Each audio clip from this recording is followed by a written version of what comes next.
This is FM transmitter using direct method of frequency modulation. This is the block diagram of FM transmitter. So in this, what we have, the modulator circuit use parameter variation method. ये जो parameter variation circuit लिखा है मैंने, ये it is a part, it is a direct method. All of you in the last time I have told you this parameter variation is direct method. ठीक है. तो first of all क्या है, audio frequency amplifier लगा. This is a modulating signal. We are giving this modulating signal in audio frequency amplifier. Pre-emphasis circuit is used to reduce the effect of noise at higher audio frequency for threshold improvement. Okay, so like the AM transmitter, this carrier oscillator generates subharmonic of final carrier frequency to achieve frequency stability.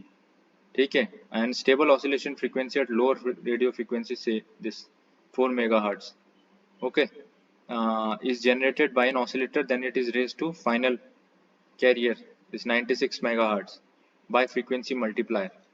ठीक है, it should be kept in mind that more frequency stability can be obtained if the carrier oscillator operates at low radio frequency. Okay, and after this, the multiplying circuit not only increase the carrier frequency but also the frequency deviation of this by the same factor. Previously the frequency deviation will be 3.12 kilohertz.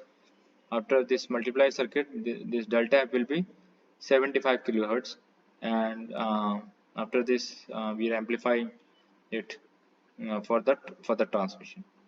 Okay, so this is the block diagram overall view of how this FM is transmitted using this direct method by this, and this block is about this like a vector diode. We are using this in vector diode. Voltage variable capacitor is varied in accordance with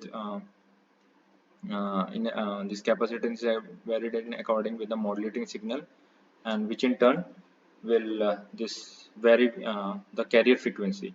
Okay, and in this way this FM modulation is done, and this frequency multiplier is very important because it increases the carrier frequency and but also the frequency deviation. Okay.